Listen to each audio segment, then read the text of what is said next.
love to take this opportunity to welcome you all to Season 2. Wanderers, welcome back. I have missed you all. Have you all missed me?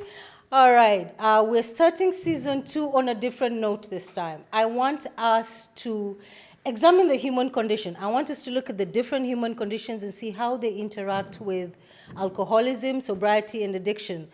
If you're new to my channel, my name is Wendy, and this is The Wandering Wanderer. I'm hoping it is becoming one of your favorite channels. So, welcome back to those who have been following us. Thank you, our subscribers. You mean so much to me. For those who are new, we handle the delicate topic of alcoholism, addiction, sobriety, and the journeys that come with it.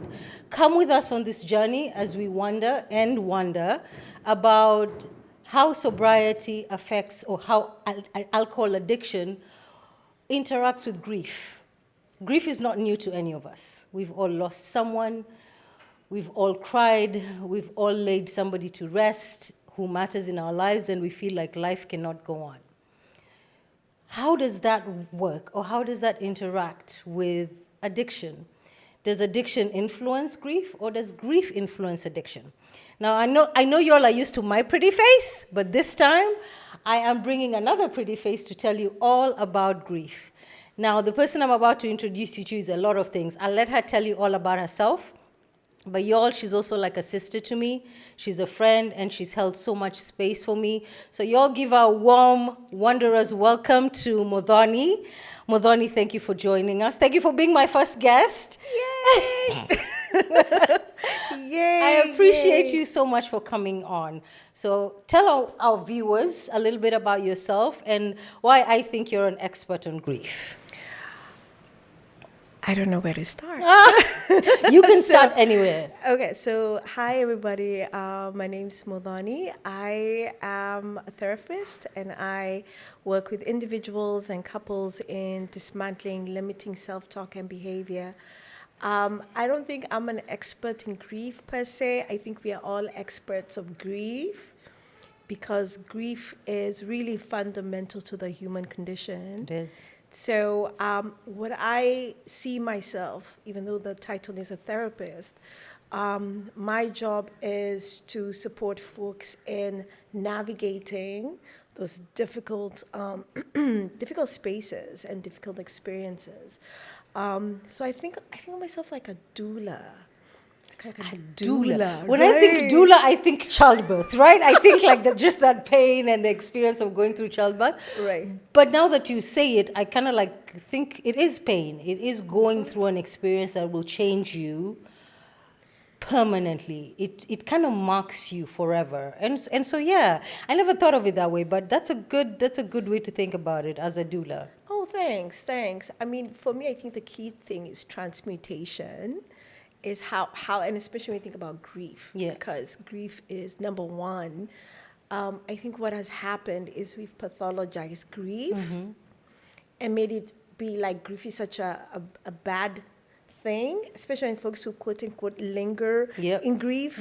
And so maybe we can start off by saying grief is really a reflection of the human experience, and we're not going to pathologize grief.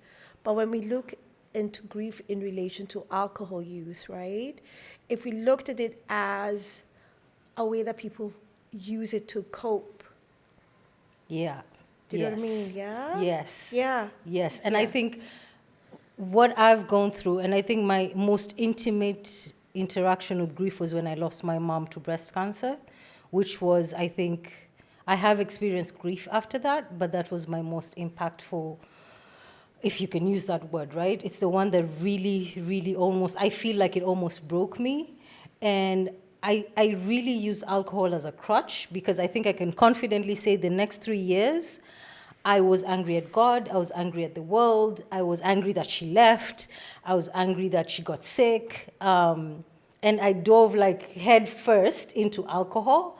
And I think that at that period was the time I drank the most, because I just kind of felt that when I was drinking, when I was high, was the only time I didn't have to feel the grief. I didn't have to cope with the grief. And I think as a result of that, I lingered, you know, that word you used earlier, I lingered in the anger phase of it. through the 5 stages of grief, I was in anger for so long, and I kept using alcohol as a crutch to not have to move forward.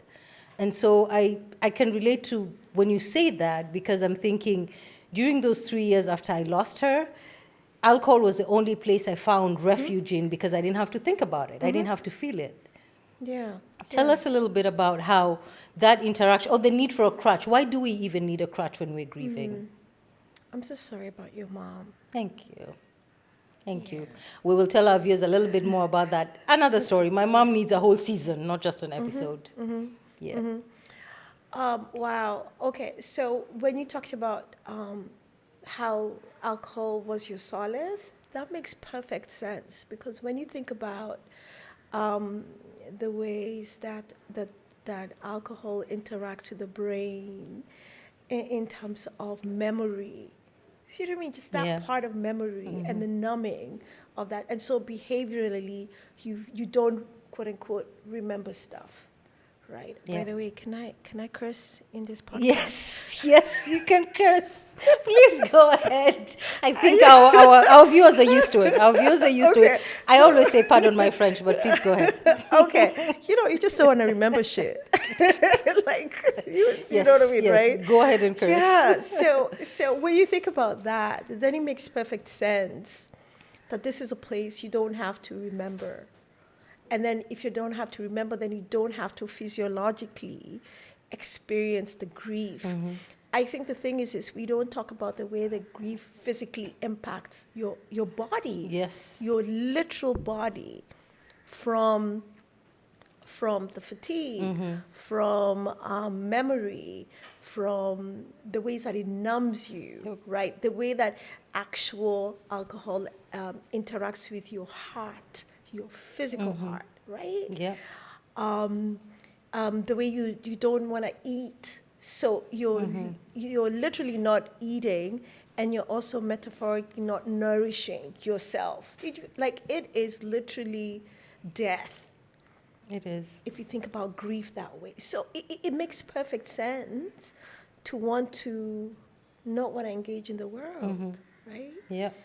Do you know? Yeah. And I think about the emotion of guilt. I think some people feel, some of us, at least I talk from my own experiences, you feel guilty. You're like, why am I here and they're not? In the cases when you're processing grief of a loved one who's maybe younger than you, or somebody who's really, really important to you in your life, there's that guilt that is associated with, why am I here and they're not? Why did I survive and they did not? Why didn't God take me? Or, why didn't God take me and took them instead? Or in my case, I think I was angry at God because, she was so faithful and she was big on prayer, and, and not to knock on God, because people know how rooted I am in my faith. Right. But at the same time, at that time, I was so angry at God because she kept going and praying for miracle cure, and it didn't come. And I kept asking God, and I kept asking myself, could I have done more? Yeah. Could I have been a better daughter? If I had done A, B, C, D at this point in time, could it have got, the shoulda, coulda, wouldas we all have? Yeah, the what ifs. And I think the guilt also plays such a big role in why alcohol is such a solace, because then you don't have to think about it. Yes, and I think also the way someone passes on really matters, right? Yeah. Because if it's sudden, then the space of the what ifs wouldn't really exist, right? Because it was sudden. Yeah. But when it's something prolonged, like an illness, do you know what I mean? Like an illness. That. Right? Yeah. And then someone is wasting away in front of your eyes.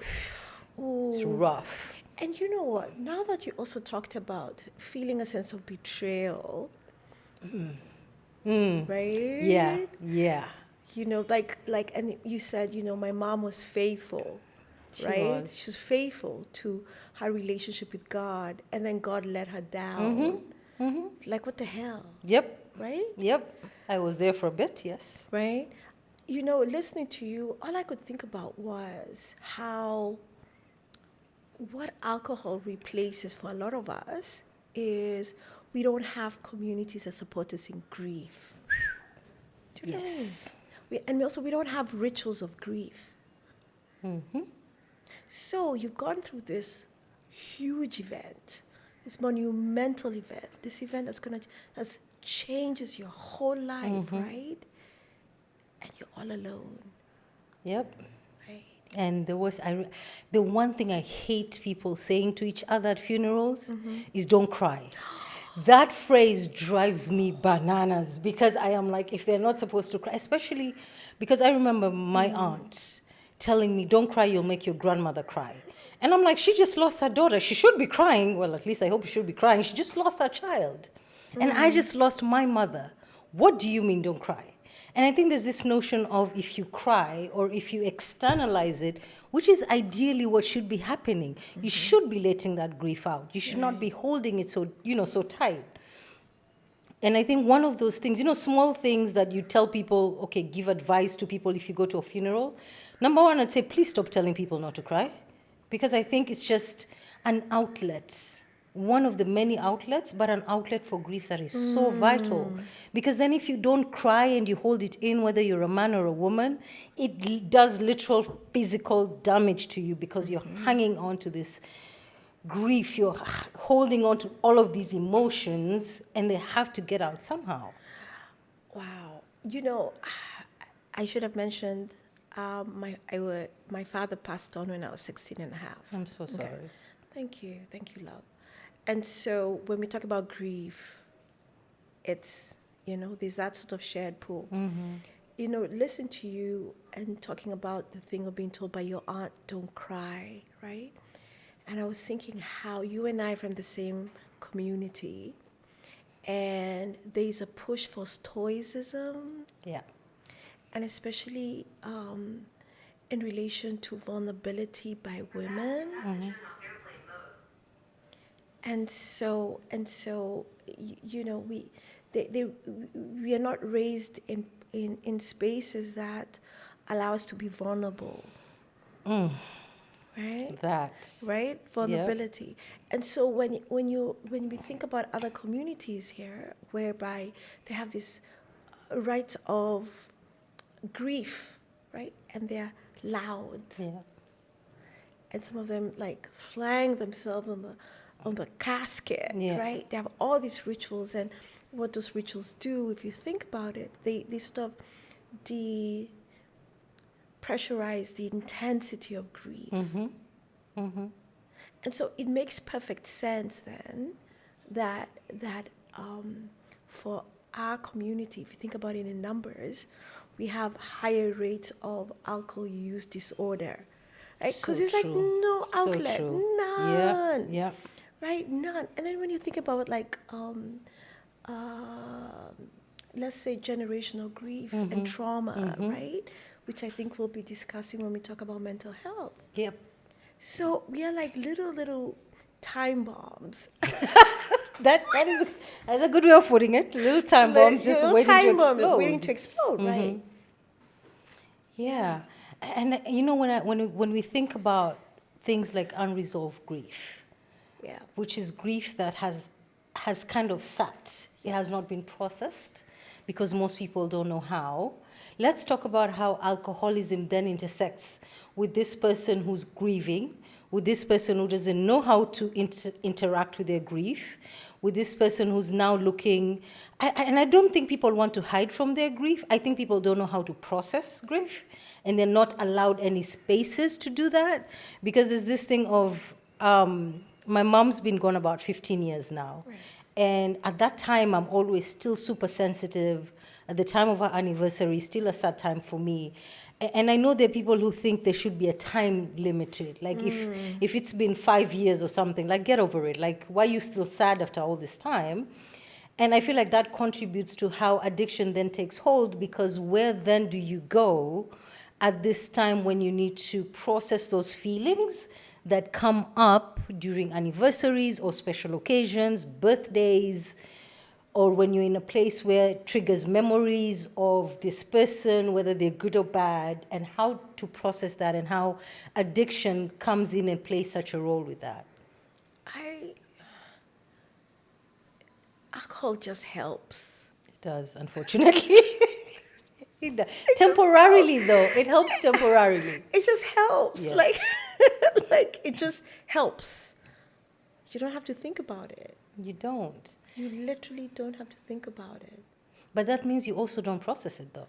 Yeah, but you don't really care about that. At that moment in time, No. yeah.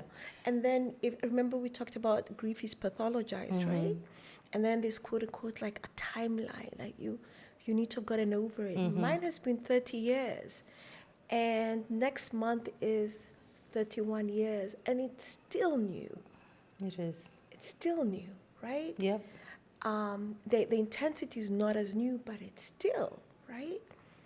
I think what it is alcohol, like any other substance, what it does is it gives us a comfort. It does. It does. It does. It does. And then when you personalize your drink.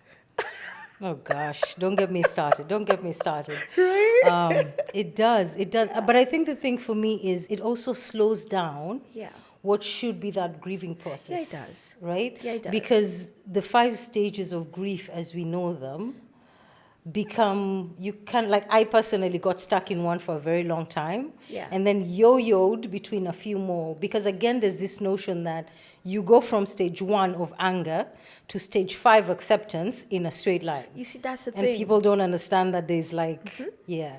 I Talk think to that's us the about problem. I think there's a problem about that the idea that grief is like moving through grief is linear. And I know I am trained as a therapist. I know. So I know what I'm about to say is a little, but the challenges with Western psychology is looking at the human processes and the human experience through a linear timeline, right? And we are people who are indigenous to the earth. So our time, space-time construct is very different. Right?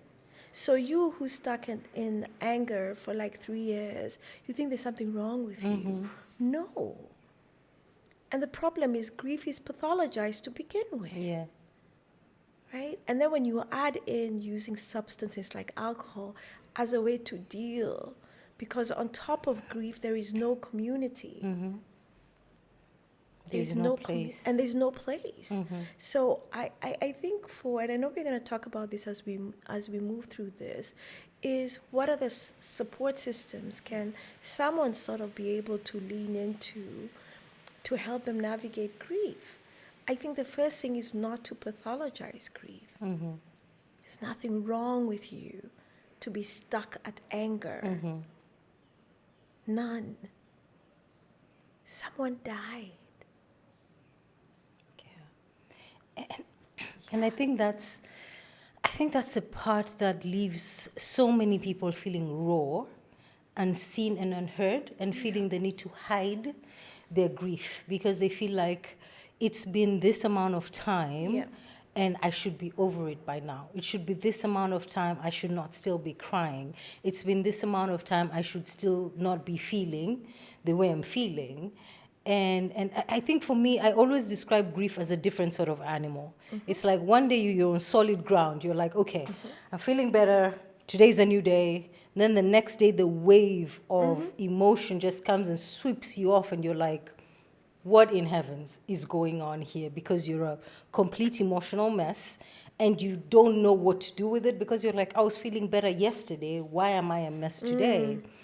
And I think that's that's where a lot of alcohol comes in. And I think also, I don't know what you think about this, but I feel like our societal, when I say societal, I mean Kenyan, that's where I grew up, our societal rituals around grief, around not really grief, around the physical burial process almost inevitably involves alcohol, right?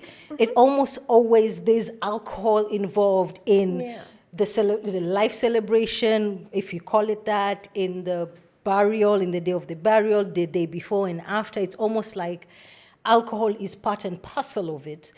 When in the real sense, what it does is, and I think that's also because we mark celebration, we mark grief, we mark everything in between, whether it's watching football or whatever, with alcohol. Is there a way to disengage the few rituals we do have of grieving and mourning from alcohol, because I think that's such a big step towards kind of creating a society or creating a space that does not involve needing a crutch like alcohol. And I know that's a like multi-step thing, but I'd love to hear what you think about that. Okay, so I don't know how to say this. But I think alcohol, if you think about it traditionally, let's say with Moratina, our traditional brew, and other traditional brews, right? There was always use of alcohol. They always had an alcoholic / fermented beverage, right? That was always. But it was for specific times. And it was not imbibing to complete oblivion. Right, because there were checks and balances for this.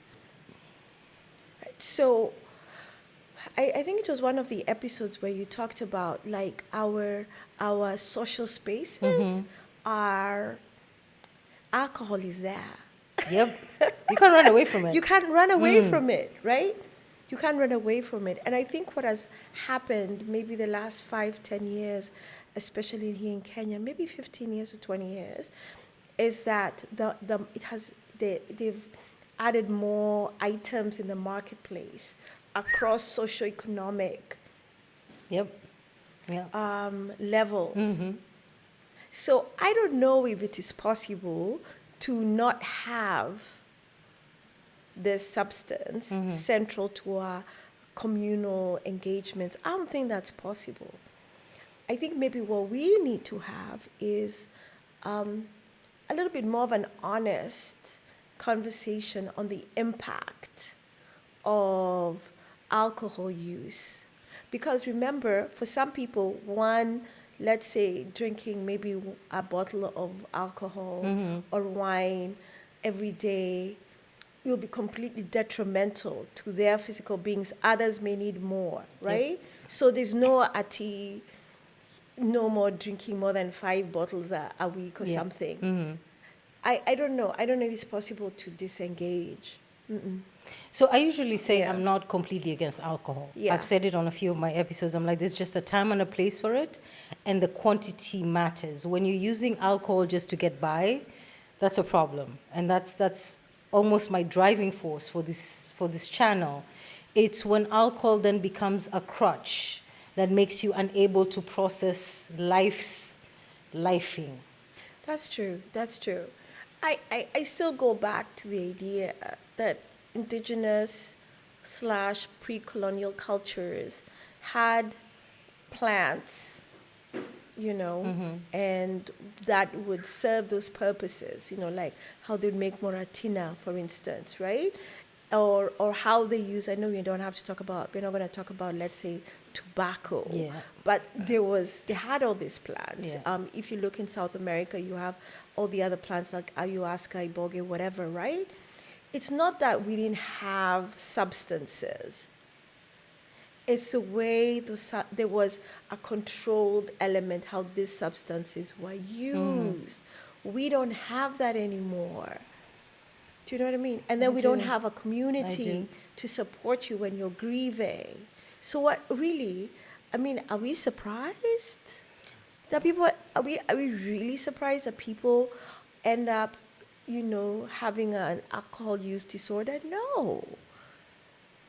It's not a surprise. And it's across generations, right? It's not just one generation that's affected by addiction and alcohol use disorder. It's like across the board from, late teens and others even mid-teenage years all the way to 60s and 70s. We're losing entire generations as a country, and as a culture, we're losing entire generations to alcohol use disorder. And I feel like we can't really go back. I don't know if we can. Going back to the time where, those traditional brews were used the way they were supposed to, because there was a certain age you had to be before you could do that. There was a certain amount, and there was only certain occasions that you could imbibe, and not every other day. Right. And so as we continue on our chat about grief, I guess my next question would be, what support systems do you think would impact or change how we navigate grief right now that would sort of disempower, if that's possible, the impact of alcohol and addiction? I think we have to do better for each other. I think that's a little hard. I think we need to do better. I think we need to do better for each other. I hear you. I know, because people always have this big lofty sort of ideas that changes this sort of institutional or policy make. Yeah, it is. But if relationally speaking, Wendy, we're not caring for each other, then it's going to show up systemically, right? It will. And it does. And it does. We're seeing it right now. We're seeing it right now, right? Yeah. And I think one thing, because the thing I think maybe what makes it hard for people to really sit with the experience of grief is we also don't look at grief in a systemic way. Because when we see ourselves within a neo-capitalist, right? Yes. Neo-capitalist system, I mean, I was going to curse. I'm so happy I didn't. I was like, I'm going to say that word. But, I mean, is it no wonder that we are grieving when we're experiencing climate change, okay? Right? When we are seeing a complete degradation of systems, political systems, economic systems, social systems, political systems. Yes, we're also dealing with collective grief. We are. As a country, with the demonstrations right going on, we've got so much that we're dealing with. Yes. And especially that generation right now that's in its 20s and 30s, who are trying to shape a new political landscape with so much also going against them, while families are grieving for the loss of lives that have happened. So how do we as a people do better? How does that look like? So first of all, I am so excited for us collectively, and I don't think this is only within Kenyans. I think this is really continental, and it's also global in its impact, because this is about us insisting that we are human beings. Oh, I was about to curse. I'm really proud of myself. You're doing good. You're doing so good. I'm like, wow. Okay. Like we're demanding that we're human beings. Right? Yep. And when you think about this whole narrative of Gen X, it's really about the loss of a dream and grief. Yeah. Right? It's grief, isn't it? It is. It is grief. Yeah. Because you think about, you have been told, and I think, okay, let me rewind a little bit. A lot of us, when we think about grief, we always think about grief in the context of physical death. We do. We do not think of grief outside of that those confines. Yeah. But it is grief. I mean, think about it. You have studied, you have been taught, go to school, right? Go to school, go to university, get a great job, get married, have kids, and voila. Life is sorted. Voila. Right? And then you grow up and you realize, no. That is not how it works. Nothing. Yeah. And then you look at your folks or your community to say, okay, saidia me. And they're like, me, I don't know. You're on your own. I mean, wouldn't you be We pissed? figured it out. You gotta figure it out. Right? And the thing is this though, the tools that were used 30, 40 years ago are not applicable now. They don't work. They don't. I'm a Gen X. I even as someone who's like a millennial, like a late millennial, and maybe we can sort of understand each other. But early stages of millennialism, we don't, right? Yeah. Yeah, I'm a millennial, and half the stuff just know. goes like, whoo, just right over my head. So I know, the ability to sort of relate and then create these spaces, almost safe spaces, to process grief. And it's a good thing you've touched on that grief is not just losing somebody, and that grief is a process of divorce is a form of grief. You have to grieve the loss of your partner, of the dreams you had. That's a form of grief. What other forms of grief can we talk about? Like you can't walk very well, Yep. right? Yep. You know, that's grief, right? Mm-hmm. Things that come with chronic Long-term illnesses. that's grief, right? It is. There is the grief for your child's inability to flourish as a parent or a caregiver. Oof. Yes. Do you get what I'm saying? Yep. Yep. Yeah. Like you have sacrificed, you put your dreams on hold for your kid, and then for whatever reason, they are not able to launch into adulthood. Yeah. And you have to grieve You have to the loss grieve. of those dreams Yes. and what you thought that life was going to look like. Right. Wow. Wow. Yo, by the way, have you all noticed how soft her voice is? She's got like really soft, soothing voice, right? This is why she's a therapist. Anyway, we're going to continue with this. This conversation is going to continue in the next episode. And so hang around with us and we will continue on this conversation, on this very important conversation of grief and how it affects us. I'd love to hear your thoughts, what you think about grief, what you think about the different forms of grief we've told you about, and how you see grief and the safe spaces that we're talking about and how it interacts with alcohol. Comment.